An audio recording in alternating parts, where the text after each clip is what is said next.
Hola a todos, bienvenidos a un nuevo vídeo de Aula de Ciencias. En el vídeo de hoy resolveremos juntos el examen de Andalucía, el modelo 0 de las próximas PAU 2025 de Química. Pero antes de empezar, vamos a explicar brevemente en qué consiste el examen, cuáles son sus características y cómo lo vamos a abordar. Pues bien, si empezamos con el examen, vemos que nos dice que la duración es de 1 hora y media, que todas las cuestiones se deben responder en un papel entregado que te han dado para el examen, que no es necesario copiar las preguntas, solo su identificación, que se pueden resolver las preguntas en el orden que se desee. Esto es importante porque está bien que podáis empezar por ejercicios que sepáis que os sabéis muy bien, para así ir ganando confianza a la hora de ir haciendo el examen.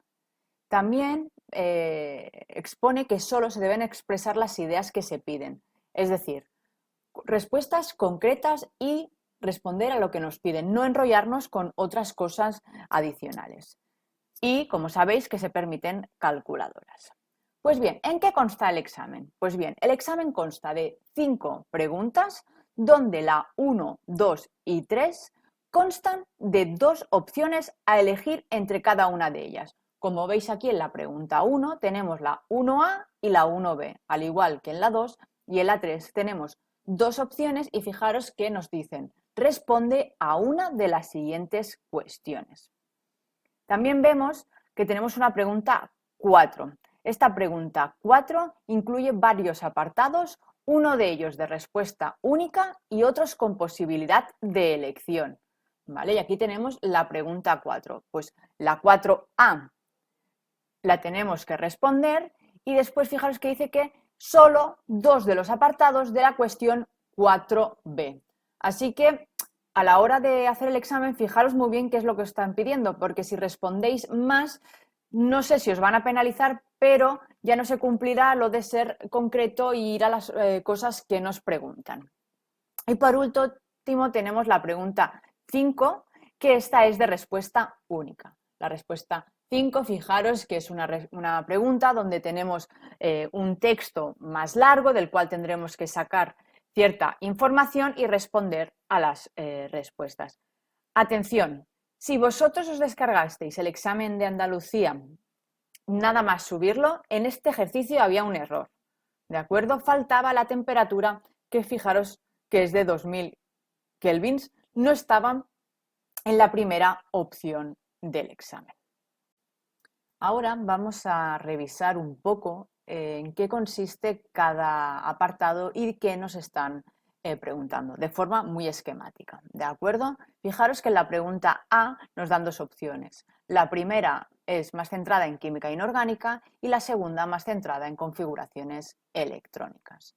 En la pregunta 2, que también tenemos 2 opciones, fijaros que en la primera es más preguntas de verdadero y falso sobre la termodinámica, mientras que la 2B habla más sobre espontaneidad de las reacciones, es decir, Le Chatelier. Después la pregunta 3, que recordar que también tenemos que responder solo uno de los 2 apartados, tenemos la opción A sobre equilibrios químicos y la opción B más centrada en disoluciones. Entonces lo que tenéis que hacer es leer cada una de las opciones y elegir la que vosotros os sintáis más cómodos con ella. De la pregunta 4 tenemos formulación orgánica y también tenemos nomenclatura química de formulación orgánica en el 2, en el 4B. Y por último, en la pregunta 5 trata sobre equilibrio químico.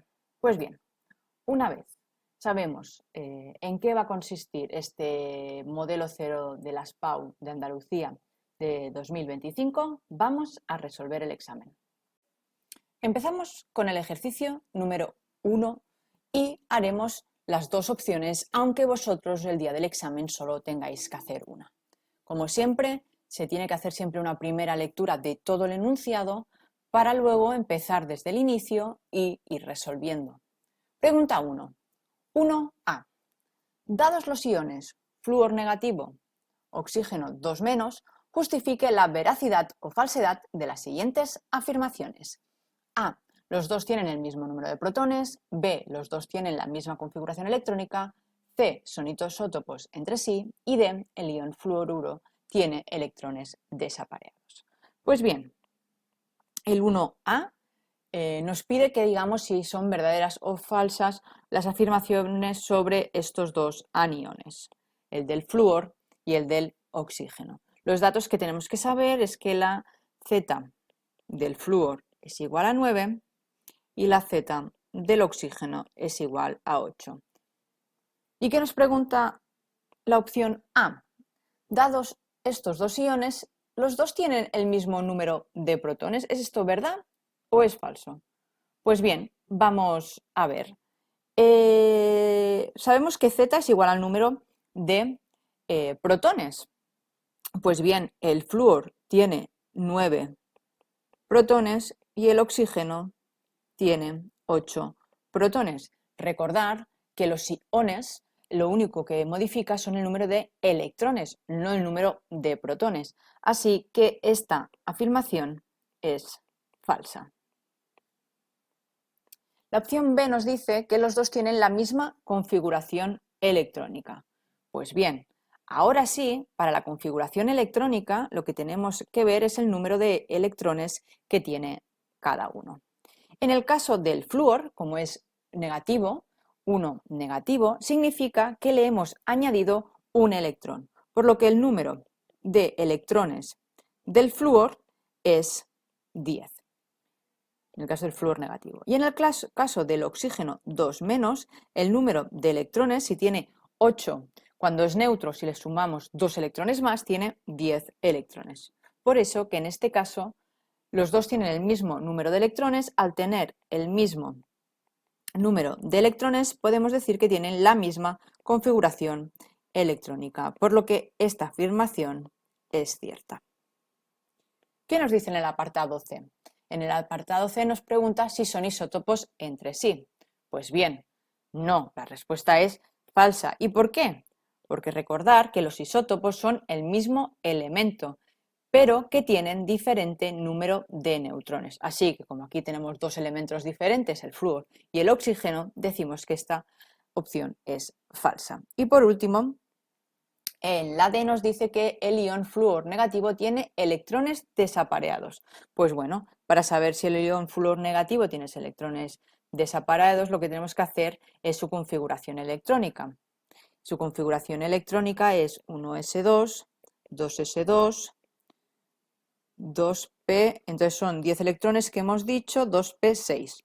Pues bien, no tiene electrones desapareados porque tiene la capa de valencia llena. Por eso que esta opción D también es falsa. Muy bien, pues después de hacer esta opción 1A vamos a ver la 1B. Entonces vosotros lo que tenéis que hacer es ver si esta opción 1A es más fácil para vosotros o esta opción 1B. ¿Qué nos dicen en la 1B? Conteste de forma razonada a las siguientes cuestiones acerca de los elementos. Un elemento A que tiene Z igual a 19 y un elemento B que tiene Z igual a 34. La pregunta es ¿a qué grupo y a qué periodo pertenecen? La B, ¿qué elemento tiene un radio atómico menor? C, ¿qué elemento tiene mayor energía de ionización? Y D, ¿cuál será el estado de oxidación más estable para el elemento A? Pues bien, si tenemos este elemento A con Z igual a 19 y el elemento B de Z igual a 34, ¿a qué grupo y periodo pertenecen? Pues bien, para saber el grupo y periodo al que pertenecen cada uno de estos elementos, lo que tenemos que hacer es la configuración electrónica. Entonces esta, como es una configuración más larga que la del flúor que hemos hecho antes, me hago aquí mi diagrama para saber hacer la configuración electrónica. Y vamos a hacer primero la de la este A, que Z es igual a 19, su configuración electrónica es 1s2, 2s2, 2p6, 3s2, 3p6 y aquí ya llevamos 2, 4, 10, 17, 18 y hasta 19 nos falta 1, 4s1. y el elemento B, que es Z igual a 34, este más largo aún, 1s2, 2s2, 2p6, 3s2, 3p6, 4s2, 3d10, aquí llevamos 30, pues nos faltan 4, 3 no, 4, 4p4. Pues bien, estas son las configuraciones electrónicas de estos dos elementos. ¿Cómo podemos saber el periodo y cómo podemos saber el grupo? Pues bien, el periodo es, recordar, el valor n, que es el número cuántico principal, mayor, ¿de acuerdo? El más grande. Entonces, en el caso del A, el n mayor es igual a 4, por lo que su periodo es 4. Y en el caso de B, n también es 4, por lo que el periodo también es el 4. ¿Y cómo se sabe el grupo? Pues el grupo se sabe por los electrones en la capa de valencia. Y recordar que para saber cuál es la capa de valencia siempre será la ns mayor, np mayor, n-1d y n-2f. Es decir, en este caso, que nosotros teníamos en el caso de la n igual a 4, fijaros que de n igual a 4 solo tenemos en su capa este de aquí. Y en el caso del B, n igual a 4 es el 4s, n igual a np sería el 4p, n-1d, es decir, 3d, por lo que serían estos de aquí los electrones total de valencia. Es decir, en el caso del A, los números de electrones de valencia serían solo 1, por lo que nos indica que está en el grupo 1, y en el caso del B, los electrones de valencia son en total 16, por lo que estamos en el grupo 16. Y así podemos saber el grupo y el periodo de cada uno de estos elementos A y B. En el apartado B, ¿qué nos pide en el apartado B? ¿A qué elemento tiene un radio atómico menor? Pues bien, como los dos están en el mismo periodo, sabemos que al subir en el grupo, al avanzar en el grupo, es decir, al bajar, tiene un incremento del número de electrones. Esto provoca que haya más atracción del núcleo, que es positivo, hacia los electrones de la capa de fuera, que es negativo. Por eso podemos decir que el elemento B, que es del grupo 16, está más a la derecha, tiene un radio menor. También se puede explicar a través de lo que es la carga nuclear efectiva. Sabemos que el elemento B de Z igual a 34 tiene mayor número de protones. Este aumento de los números de protones hace que aumente la carga nuclear efectiva. Y sabemos que en un grupo, de ir de izquierda a derecha, la carga nuclear efectiva aumenta mucho, sin que aumente mucho lo que es el apantallamiento de los electrones, haciendo así mayor atracción,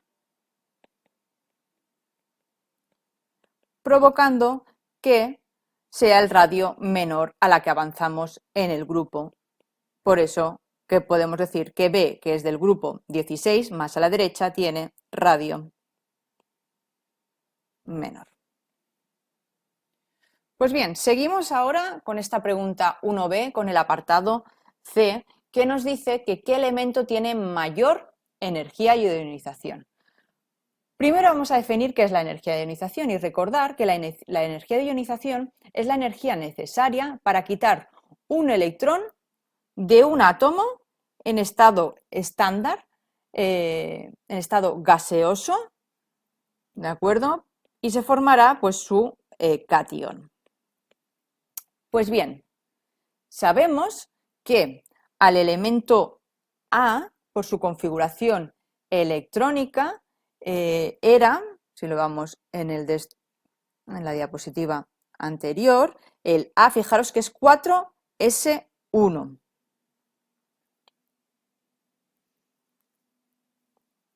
Si se quita este electrón de la 4s1, quedará una configuración 3p6 de capa llena, cosa que es muy favorable. Porque recordar que todos los elementos de la tabla periódica quieren ser gases nobles. En este caso, al arrancar este electrón del 4s y quedándose en 3p6, se queda en configuración de gas noble. Y en el caso del B, que tiene una configuración de 4d3, pues se quedaría en 4d2, que no es ni favorable ni desfavorable. Es un electrón bastante sencillo de quedar. Entonces, como al quitar el electrón en la capa A queda esta capa llena, entonces se requiere menos energía para poderlo extraer. Así que podemos decir que el que tiene mayor energía de ionización es el elemento B. Y por último nos pregunta el apartado D, ¿cuál será el estado de oxidación más estable para el elemento A? Pues bien, en el elemento A, como habéis visto anteriormente, con lo de la energía de ionización, le es muy favorable quitar un electrón porque vamos a configuración de gas noble y todos los elementos de la tabla periódica quieren ser gases nobles, así que su configuración más estable será la de con una configuración electrónica que permita un estado de oxidación +1. Así que este será el estado de oxidación más probable del elemento A. Pues seguimos con el ejercicio 2. En el ejercicio 2 nos dice en el apartado 2A, indique razonadamente si las siguientes afirmaciones son verdaderas o falsas. A. Toda reacción exotérmica es espontánea. B. En toda reacción química espontánea la variación de entropía es positiva. C. En el cambio de estado agua líquido a agua gas se produce un aumento de entropía. Y D. En un proceso exotérmico la entalpía de los reactivos es siempre mayor que la de los productos. Pues bien, vamos a justificar si estas afirmaciones son ciertas o falsas. En el 2A, en el apartado A, nos dice que toda reacción exotérmica es espontánea. Pues esto es falso, porque recordar que la espontaneidad viene dado por la energía de Gibbs. Y la energía de Gibbs es verdad que depende de la entalpía y de la entropía, pero no depende de si es una reacción endotérmica o exotérmica, depende si gana el factor endotérmico o si gana el factor entrópico. Así que esta opción A es falso. En la B nos dice que en toda reacción química espontánea la variación de entropía es positiva. Pues bien, es lo mismo que antes, esto es falso. Dependerá si la temperatura es alta, la temperatura es baja, para saber si una reacción que es con entropía positiva o negativa hará que la reacción sea espontánea, es decir, solo dependerá del valor de la energía de Gibbs. En la C nos dice que en el cambio de estado de agua líquido a agua o gas se produce un aumento de la entropía. Pues bien, ¿qué pasa cuando pasamos de estado líquido a estado gas? Pues que el sistema se desordena. Y recordar que la entropía nos dice si el sistema se está ordenando o desordenando. Lo que tenemos que recordar es que el universo tiende al desorden, porque la entropía cuando tiende al desorden es positivo. Así que sí, en el cambio de líquido a gas se produce este aumento de la entropía, por eso es positivo. Así que esta opción C es cierto. Y por último, en la D nos preguntan que en un proceso exotérmico la entalpía de los reactivos siempre es mayor que la de los productos. Pues bien, recordar que una reacción cuando es exotérmica significa que la entalpía es negativa. ¿Yo cómo lo recuerdo esto? Pues si yo soy el sistema que soy exotérmico, exo hacia afuera y saco calor, lo echo para afuera, si yo saco cosas de mí, ¿yo cómo me quedo? Negativo, entalpía negativa. Cuando la entalpía es negativa, quiere decir que la entalpía de los reactivos es más grande que la entalpía de los productos, para que al hacer la resta, recordar que la entalpía es igual a la entalpía de productos menos la entalpía de los reactivos, de un valor negativo. Entonces, esta opción es cierto, ya que en una reacción exotérmica la entalpía de los reactivos es mayor que la de los productos. Pues muy bien, si esta opción 2A para vosotros no es la mejor, vamos a ver qué nos dice la opción 2B. La opción 2B nos dice que el metanol se prepara industrialmente según el proceso siguiente. El CO2 gas más hidrógeno gas da el metanol con una entalpía negativa. Razone cómo afectaría al rendimiento de la reacción: A, un aumento de la temperatura; B, retirar del reactor metanol a medida que se vaya produciendo; C, aumentar la presión del sistema a temperatura constante; y D, añadir un catalizador. Pues bien, nosotros tenemos esta reacción donde el CO2 gas más 2 moléculas de hidrógeno gas están en equilibrio con la creación de una molécula de metanol con una entalpía negativa, es decir, que tenemos una reacción exotérmica. Pues bien, en el apartado A nos dice qué sucedería con el rendimiento si hacemos un aumento de la temperatura. Pues bien, un aumento de una temperatura en una reacción exotérmica es siempre desfavorable. ¿Por qué? Porque una reacción exotérmica saca calor y lo que necesita es que el medio esté a una temperatura más baja. Así que el aumento de la temperatura en una reacción exotérmica lo que hace es favorecer la reacción inversa, por lo que el rendimiento bajará, porque no se formará más metanol, sino que se formará menos. En la B, lo que nos dicen si retiramos el metanol, pues recordar por Le Chatelier que siempre que desaparece un reactivo o un producto, lo que hace es desplazar la reacción hacia el lado donde se ha retirado este producto o reactivo para compensar esta desaparición. Así que si quitamos el metanol, hará que la reacción que se desplace hacia la derecha, es decir, la reacción tal cual, por lo que el rendimiento aumentará. Se creará más metanol. La C nos dice que aumentar la presión del sistema a temperatura constante. Recordar que presión y volumen están relacionadas. Si aumento la presión significa que reduzco el volumen. ¿De acuerdo? Entonces la reacción se desplaza hacia donde hayan menos moléculas de gas. Si vemos nuestra reacción, a la izquierda tenemos 3 moléculas de gas y a la derecha solo una, por lo que como habrá menos espacio, irá hacia donde menos moléculas, es decir, hacia la reacción tal cual, por lo que con esta opción C aumentaremos el rendimiento de la reacción.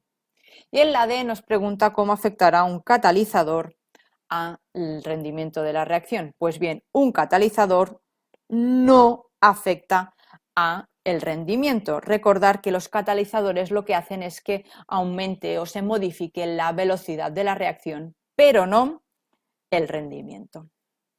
Muy bien, pues después de haber realizado este ejercicio 2, vamos a por el último en el que tendremos estas dos opciones, que es el ejercicio número 3. Y en el 3A nos dicen que se preparan 10 litros de una disolución de ácido metanoico disolviendo 23 gramos del ácido en agua. Teniendo en cuenta que el pH de la disolución es 3, calcule A, el grado de disociación del ácido, B, el valor de la constante de disociación y fijaros que nos dan como datos las masas atómicas relativas tanto del carbono, del oxígeno como del hidrógeno. Pues bien, en este ejercicio 3A, ¿qué nos dice? Pues nos dice que preparamos una disolución de 10 litros del ácido metanoico disolviendo 23 gramos del ácido en agua y que el pH de la disolución es 3. Pues bien, una vez yo tengo estos datos, ¿qué nos piden? Nos piden el grado de disociación del ácido. Pues bien, recordar que un ácido siempre se disocia en agua cuando el ácido es débil en equilibrio, dando su base conjugada más protones. Y que al inicio siempre sabemos que tenemos una concentración inicial que la podemos calcular porque son estos 23 gramos en 10 litros de disolución, y en equilibrio recordar que podemos hacerlo de dos maneras. Podemos hacerlo por la X o por la alfa, que es lo que nos está pidiendo en este caso, que es el grado de disociación. Cuando es con el grado de disociación, recordar que lo que tenemos que hacer es multiplicar esta concentración inicial por, en el caso de los reactivos, 1 menos alfa, y en el caso de los productos, multiplicarlo por alfa. Y todo esto siempre multiplicado, recordar, por el factor estequiométrico, que en este caso es 1. Pues bien, ¿qué nos pasa aquí? Pues que nos piden este grado de disociación. ¿Y qué valor tenemos? Pues tenemos el pH. ¿Y con qué relacionamos el pH? Pues lo relacionamos con la concentración de protones. ¿Cómo? Pues recordar que el pH es igual a menos logaritmo de la concentración de protones, por lo que la concentración de protones es igual a 10 a la menos pH. Y en este caso es a la menos 3, por lo que la concentración de protones es 0,001 molar. ¿Y esto cómo lo podemos relacionar con el grado de disociación? Pues fijaros que la concentración de protones en el equilibrio es la concentración inicial por alfa es igual a la concentración de protones. ¿Cuál es la concentración inicial? Pues es lo que hemos dicho antes, tenemos estos 23 gramos del ácido por el peso molecular, que es 46 gramos un mol de ácido, y esto dividido entre los 10 litros de disolución, tendremos la concentración inicial, que es 0,05 molar. Así que si me vuelvo arriba y sustituyo concentración inicial por 0,05 molar multiplicado por alfa es igual a 0,001 molar, obtengo que alfa es igual a 0,02. Y así obtengo el valor de la disociación del ácido. Y después, fijaros que nos piden también la constante de disociación en el apartado B. ¿Cómo vamos a saber la constante de disociación? Pues bien, la constante de un ácido es igual a la concentración de los productos dividido entre los reactivos. En este caso, el ion más la base conjugada dividido entre el ácido. ¿Y cómo puedo saber estas concentraciones? Pues bien, lo puedo saber gracias a el equilibrio anterior, que es este de aquí. Es decir, la concentración del ácido es concentración inicial 1 menos alfa y las de arriba es concentración inicial por alfa al cuadrado.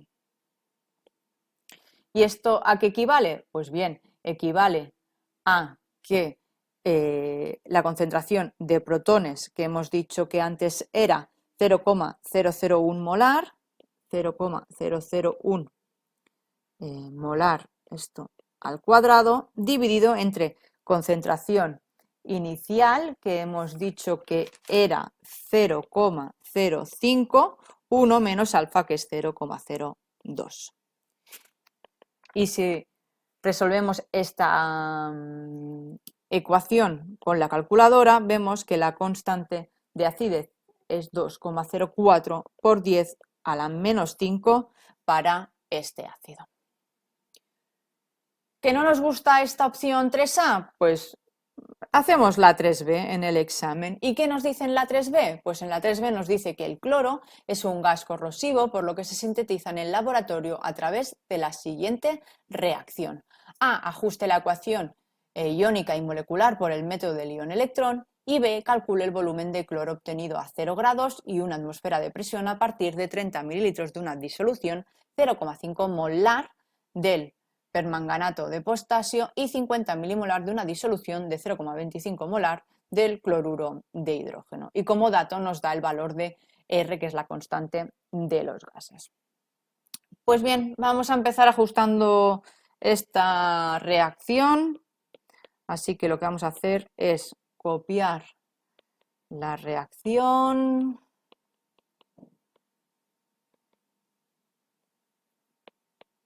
Y lo que tenemos que ver es, como esto es una reacción redox, cuáles son las dos semireacciones que hay en esta red. Pues así lo que tenemos que mirar es de estos elementos cuáles ha modificado el estado de oxidación. ¿En cuáles hay modificación del estado de oxidación? Pues bien, fijaros que aquí el cloro es -1 y aquí es 0, por eso que este será uno de las dos semireacciones. Y en el caso del magnesio, este es +7 y aquí es +2, por eso que aquí hay otra semireacción. Entonces, ¿cuáles son las dos semireacciones? Pues una es MnO4 negativo, que pasa a Mn+2, y la otra es de cloro negativo, que pasa a cloro 2. La de arriba, fijaros que pasa de +7 a +2, por lo que es una reducción, y la del cloro es una oxidación. Para igualar las reacciones, ¿qué hacemos? Pues lo primero que tenemos que igualar siempre son el elemento que participa en esta redox, es decir, el magnesio y el cloro. Arriba un magnesio a cada lado, perfecto. Abajo, fijaros que no lo tenemos igualado, así que ponemos este 2 aquí. El siguiente paso es igualar los oxígenos. ¿Cómo? Pues añadiendo tantas moléculas de agua como oxígenos hayan en el lado contrario. ¿Dónde tenemos oxígenos? Solo tenemos en el primer caso arriba a la izquierda. Pues a la derecha, ¿cuántos oxígenos? 4. Pues vamos a poner 4 moléculas de agua. Abajo no tenemos oxígenos, lo dejamos tal cual. Siguiente paso, igualar los hidrógenos. Claro, al añadir el agua hemos añadido hidrógenos a la derecha, pues a la izquierda también. ¿Cuántos hidrógenos hemos añadido a la derecha? 4 por 2, 8, es decir, 8 protones que tenemos que añadir aquí a la izquierda. Abajo no hay hidrógenos, lo dejamos tal cual. Y el último paso es igualar las cargas. Lo que no puede ser es que a la izquierda tengamos 8 cargas positivas y una negativa y a la derecha solo 2 positivas. Pues esto se tiene que igualar. ¿Cómo se tiene que igualar? Pues si yo añado 5 electrones a este lado izquierdo, tendré 5, 8 menos 1, es decir, 6 negativos, 8 positivos, 2 positivo, 2 positivo también a la derecha, igualado. Y abajo tenemos a izquierda 2 cloronegativos, 2 cargas negativas, por lo que a la derecha del cloro también pongo estos 2 electrones. Una vez tengo las reacciones ajustadas, lo que tengo que hacer es sumarlas, pero no las puedo sumar directamente, tengo que sumarla de la forma que las cargas de los electrones se compensen en las dos semireacciones. Fijaros que la de arriba tengo 5 a la izquierda y abajo tengo 2 a la derecha, por lo que voy a hacer es multiplicar por 2 la de arriba, por 5 la de abajo, así tendré 10 electrones a cada lado y podré anularlos entre sí.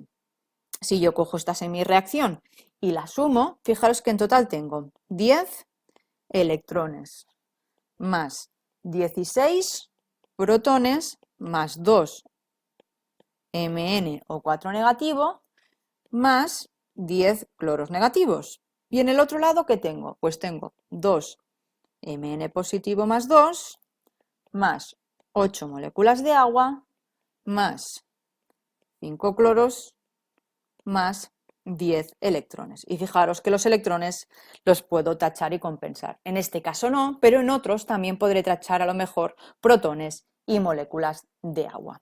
Esta sería lo que nos pide que ajustemos la ecuación iónica, pero también nos pide la molecular, es decir, tal cual está aquí arriba.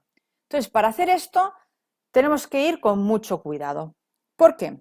Porque fijaros que el hidrógeno no está solo. En el hidrógeno aquí lo tenemos con cloro, por lo que si yo necesitaré juntarlo, fijaros que tengo aquí 10 cloros negativos, pero tengo 16 protones, me quedan 6 protones libres, así que tendré que sumar 6 cloros negativos. Pero si lo sumo a un lado de la ecuación, aquí yo no puedo crear porque sí masa, también lo tengo que poner al otro lado, así que aquí también tendré que poner 6 cloros negativos. ¿Qué más nos falta? Nos falta el potasio, que viene aquí. ¿Cuántos? Pues fijaros que necesitamos 2, pues si sumo 2 a este lado, también tendré que sumarles 2 al otro lado, ¿de acuerdo? Y con esto ya lo tendríamos todo. ¿Pero cómo se junta esto? Pues bien, fijaros que uno es fácil porque hemos dicho que tenemos estos 16 HCl y 2 permanganatos. Y en el otro lado, ¿cómo lo haremos? Pues bien, tenemos aquí estos dos Mn2 positivo. Pues lo voy a juntar con 2 de estos cloros de aquí.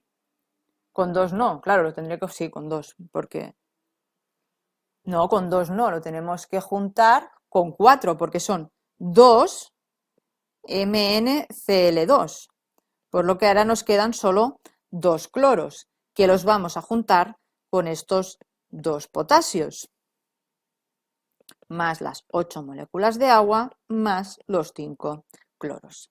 Y esta sería la reacción molecular, la ecuación molecular igualada.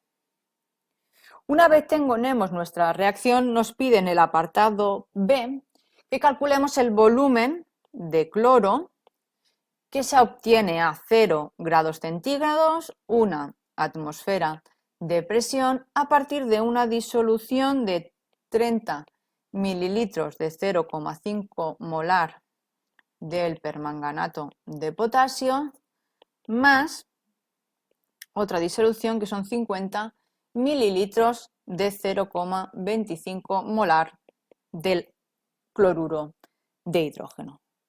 Pues bien, recordar que siempre que tenemos más de un reactivo tenemos que buscar primero el reactivo limitante. ¿Y esto cómo se hace?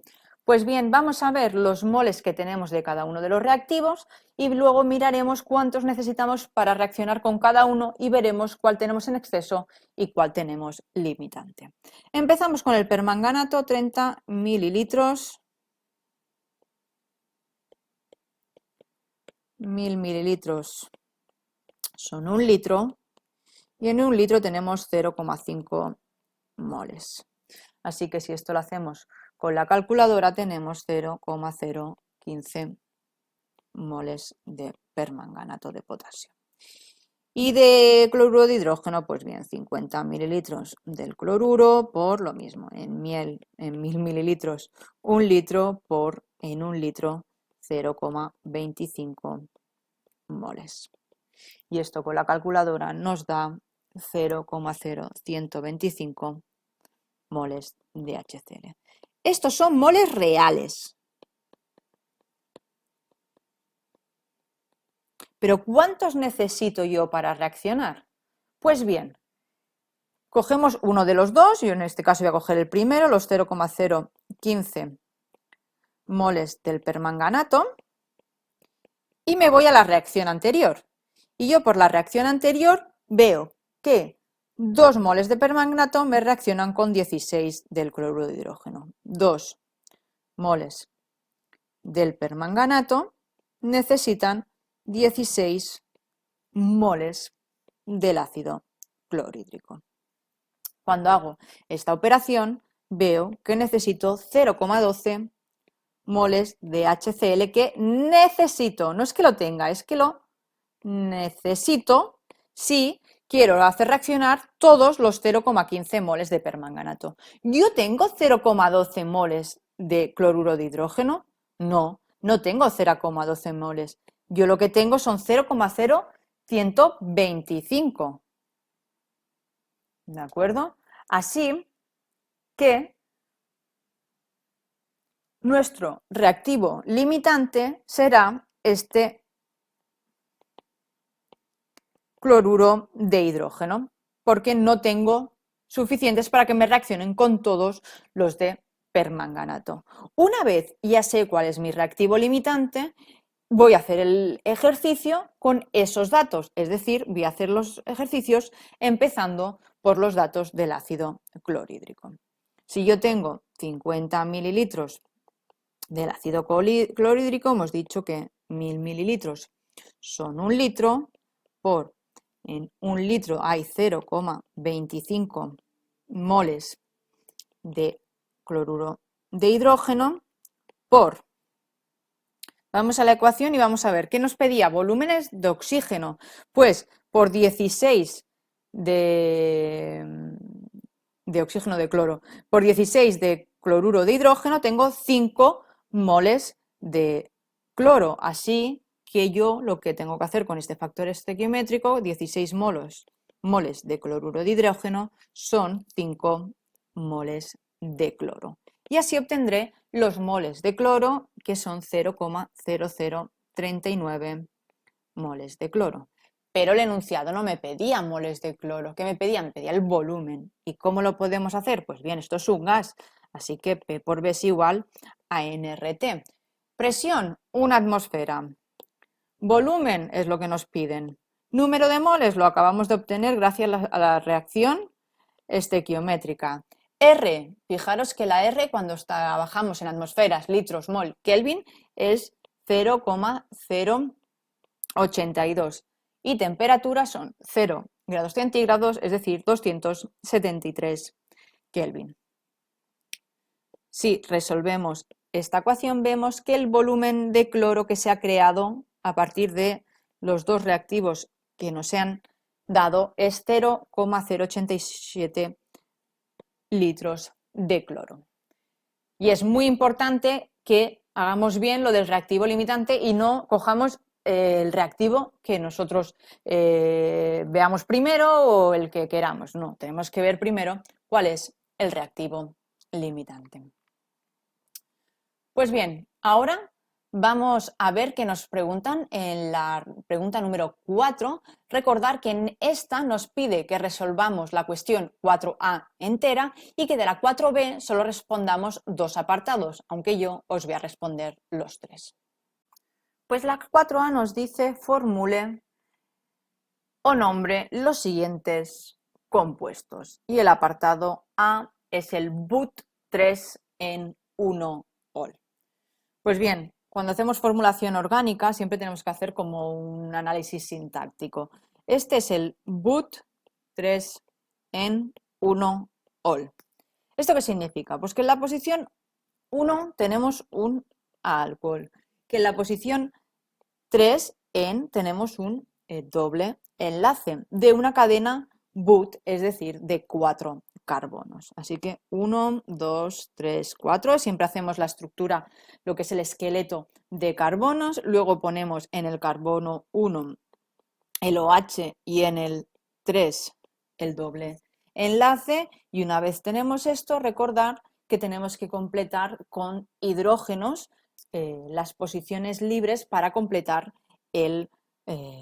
los octetes del carbono. Así que sería CH2OH, CH2, CH, doble enlace. Espérate, que lo iba a hacer sin el doble enlace y es más visual que lo hagamos así. CH2. Así que este es el BUT3 en 1-ol. El B nos dice que nombremos esta molécula. Pues bien, esto es una amina porque tenemos este nitrógeno de aquí. ¿Y cómo nombramos las aminas? Pues nombramos primero las cadenas de los radicales y lo acabamos con la terminación amina. ¿Esto qué son? Pues 3 metilos, es decir, trimetil amina. Y el C es el O-bromofenol. ¿Qué es un fenol? Pues un fenol, recordad que es un benceno con un OH. ¿Y qué nos dice esta O? Pues esta O significa orto, es decir, posición 1, 2.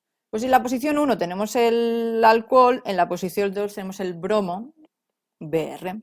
Así que este es el O-bromofenol.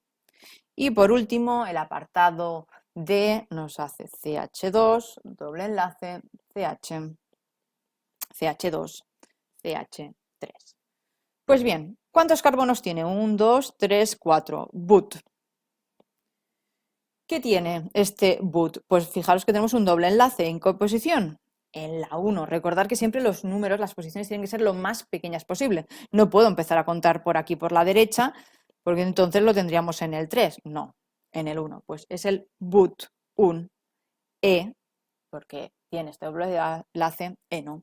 But 1 eno.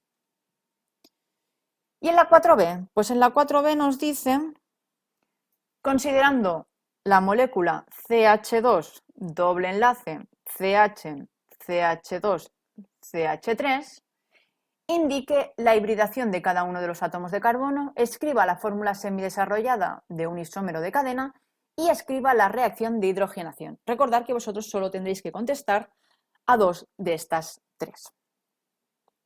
A. Indique la hibridación de cada uno de los átomos. Pues para hacer la hibridación lo que nos puede ayudar mucho es hacer la estructura de Lewis de esta molécula. Así que vamos a dibujarla.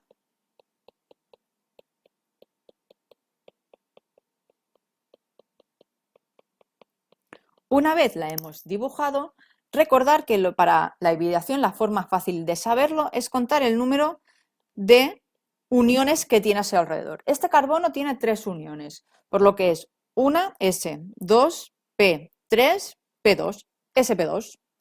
El siguiente carbono es igual, tiene 1, 2, 3, sp2. Pero ¿qué pasa con el siguiente? Que este es 1, 2, 3, 4. Pues en este caso será sp3, al igual que en el último, que su hibridación también es sp3. El apartado B nos dice la fórmula semidesarrollada de un isómero de cadena.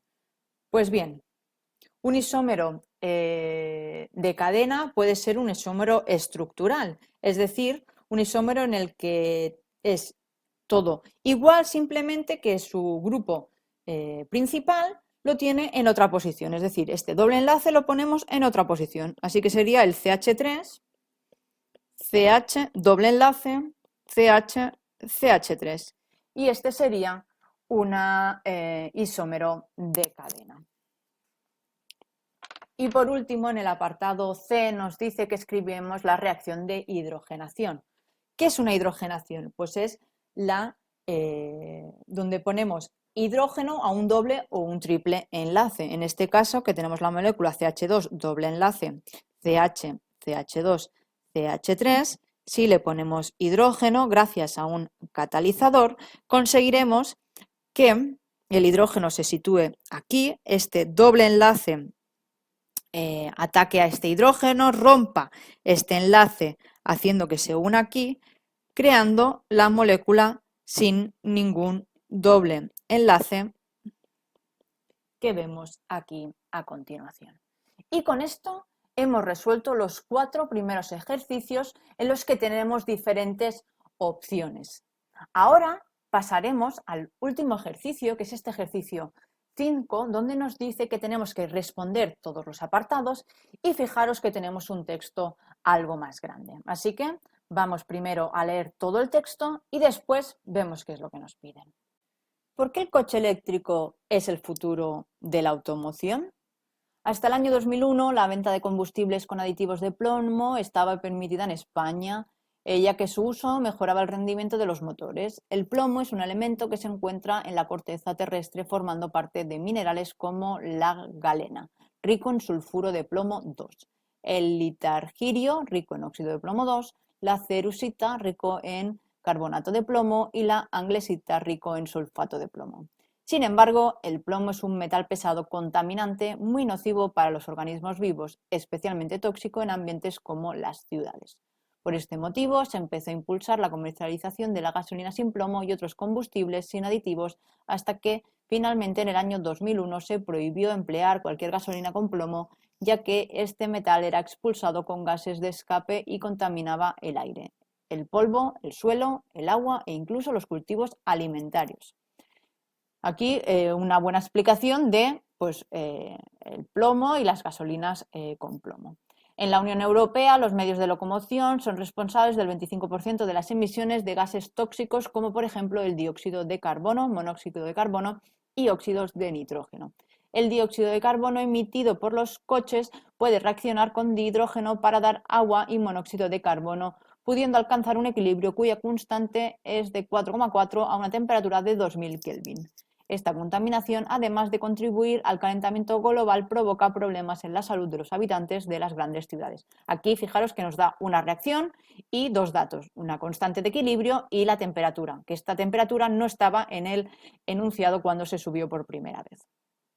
En este sentido, el vehículo eléctrico representa una importante mejoría para ser respetuoso con el medio ambiente al no generar emisiones locales, es menos ruidoso y su fabricación es más sencilla. El Parlamento Europeo en el año 2022 asumió compromiso de que para el año 2035 el automóvil eléctrico sea obligatorio en todos los países miembros de la Unión Europea. Las tres preguntas. A. En un recipiente de 1 litro, en las condiciones en las que se hace referencia en el texto, se introducen 6,1 por 10 a la menos 3 moles de dióxido de carbono y una cierta cantidad de hidrógeno. Cuando se alcanza el equilibrio, la presión total es de 6 atmosferas. Escriba la ecuación de equilibrio, calcule los moles de hidrógeno introducidos en el recipiente y el valor de la K sub P. Y nos dan como dato la constante de los gases. En el apartado B nos dice que el plomo que contenían las gasolinas se expulsaba con los gases de escape y contaminaban el aire y la tierra. Como ejemplo de contaminación en el suelo se ha analizado una muestra de polvo de la carretera para conocer el contenido en plomo. Para ello se han pesado 25 gramos de polvo y se han extraído todo el plomo de la muestra en una disolución acuosa de 250 mililitros. Se ha hecho pasar por una corriente eléctrica de 1,5 amperios a través de 250 mililitros de disolución durante 1 hora, depositándose todo el plomo metálico. Calcule los gramos de iones plomo en el polvo de la carretera y aquí nos dan los datos, la constante de Faraday y la masa atómica relativa del plomo. Y por último, en el apartado C nos dice formule y nombre todos los compuestos de plomo que aparecen en el texto. Pues bien, después de haber hecho toda esta lectura, que aunque sea larga, es necesario que la hagamos, vamos a ver qué datos interesantes nos dan del plomo, del ejercicio. Estaba pensando en el plomo porque la primero que vemos en el texto es sobre el plomo. Y fijaros que en el apartado C nos pregunta que formulemos y nombremos todos los compuestos que aparecen de plomo en el texto. Así que vamos a ver cuáles eran. Pues son el sulfuro de plomo,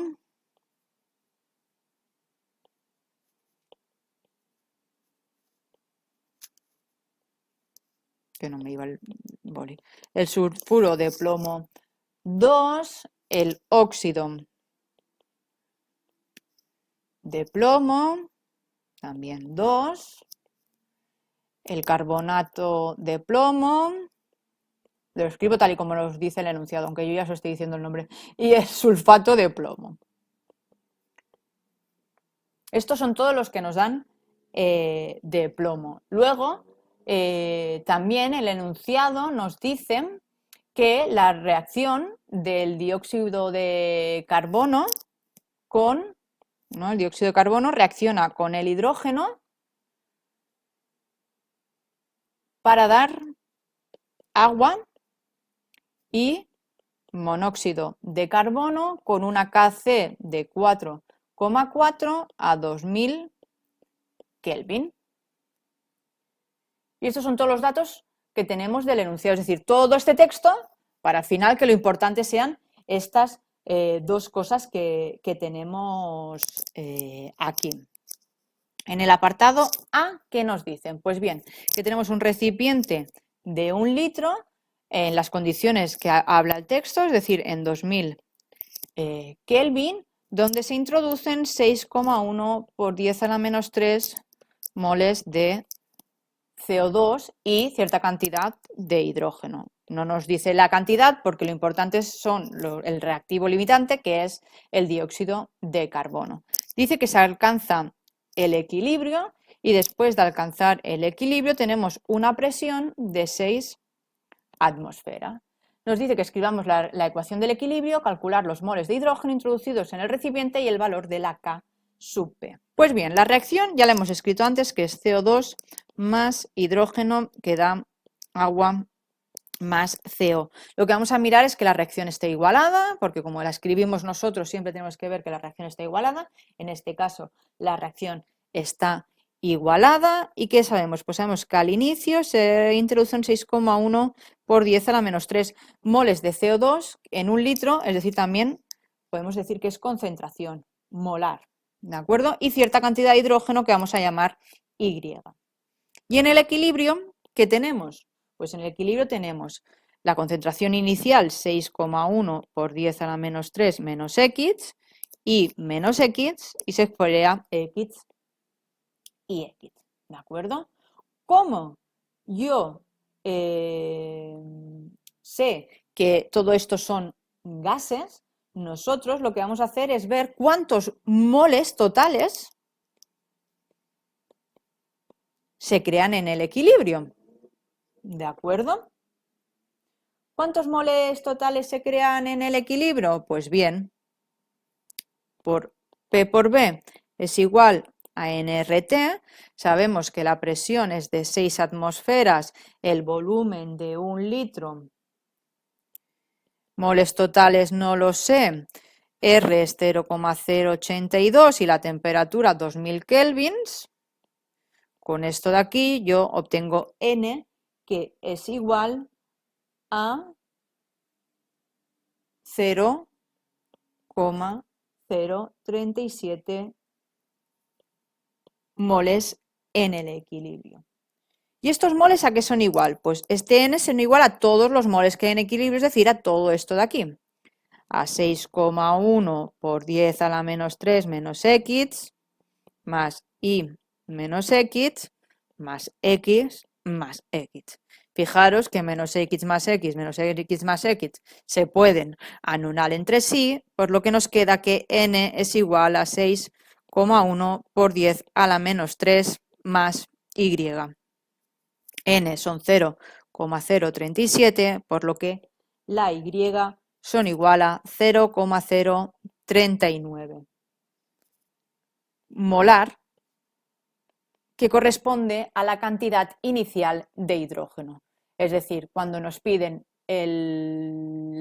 los moles de hidrógeno introducidos, pues los moles, como es en 1 litro, los moles de hidrógeno introducidos son 0,039 moles de hidrógeno introducidos. ¿Qué más nos piden en este apartado A, aparte de la ecuación del equilibrio? Calculo los moles de hidrógeno introducidos en el recipiente y el valor de la K sub P.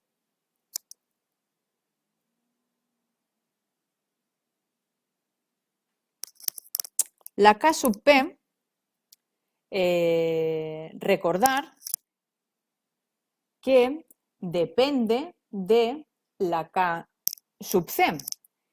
Y sabemos que K sub P es igual a K sub C multiplicado por RT elevado al incremento del número de gases. En nuestra reacción, recordar que tenemos estos CO2 más hidrógeno que da agua más CO, todo en estado gas, tenemos 2 moles a la izquierda y 2 moles a la derecha de gas, por lo que el incremento de moles es 0, por lo que RT es igual a 1, así que la K sub P es igual a la K sub C. Y como la K sub C nos la da el enunciado, que era 4,4, tenemos que la K sub P es 4,4. Pues bien, vamos a ver qué nos decía el apartado B. El apartado B nos decía que el plomo que contenía las gasolinas por el escape, como ejemplo, vale, entonces tenemos 25 gramos de polvo en 250 mililitros de disolución. Se hacen pasar por una intensidad de corriente de 1,5 amperios durante 1 hora y se deposita todo el plomo metálico. Pues bien, recordar que la carga es igual a la intensidad por el tiempo. La intensidad es 1, no sé qué he puesto, 1,5 amperios multiplicado por el tiempo, que lo tenemos que dar en segundos. 1 hora por en 1 hora 60 minutos por en 1 minuto 60 segundos. Esto es en total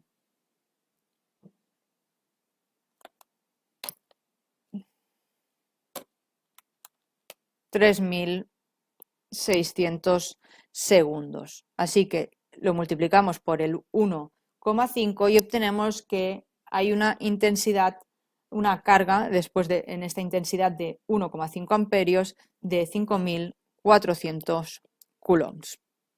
¿Y esto para qué lo queremos? Pues bien, porque nosotros con la constante de Faraday podemos relacionar la carga con los moles de electrones y tenemos que estos 5.400 coulombs por la constante de Faraday, que son 96.500 coulombs, son un mol de electrones, por ¿cuántos electrones se relacionan con el plomo? Pues lo que tenemos que hacer es ver la semirreacción del plomo, que es que pasa de plomo a plomo 2 más.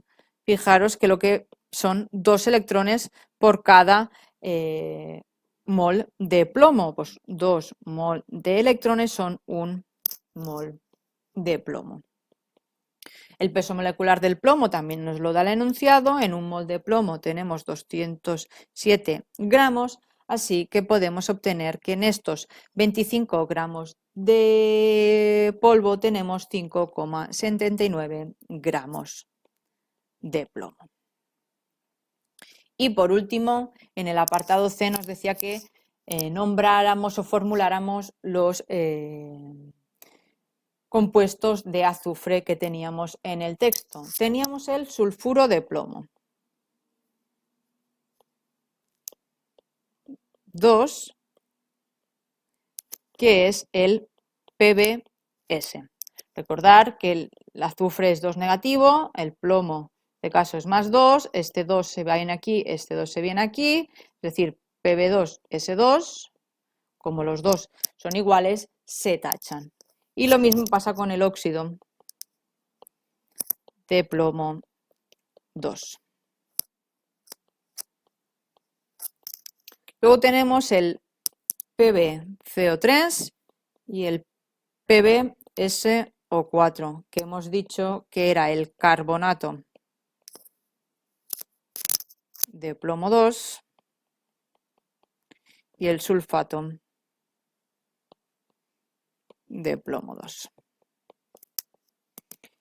Y con esto hemos acabado este ejercicio 5 y también hemos acabado todo el examen de modelo 0 de Andalucía para las próximas pruebas PAU. Así que espero que os haya servido de mucho este vídeo para poder repasar de cara a vuestro examen de las nuevas PAUs, que gracias a este vídeo hayáis podido entender mejor cómo son estas nuevas PAU, qué es lo que nos piden y cómo tenemos que realizar el examen. Dejadme en comentarios cuál queréis que sea el próximo modelo 0 de química que publique. Recordad que ya hemos publicado el de Galicia. Ahora tenemos el de Andalucía, el siguiente que haré será el de Baleares, pero dejadme, como os digo, en comentarios la comunidad autónoma a la que pertenecéis para que así el próximo vídeo que realice sea el de vuestra comunidad autónoma. Recordad que los publicaremos todos, cada 2-3 semanas iremos publicando todas las soluciones a todos los modelos 0 de las nuevas pruebas PAU de química. Y en el comentario del vídeo, recordar que tenéis el link a mi página web donde podréis encontrar todos los modelos cero de química para las próximas PAUs y también todas las soluciones. Así que espero que os haya servido el vídeo, como os he dicho, y si os ha gustado, recordad darle like, compartir y comentar. Nos vemos en el próximo vídeo.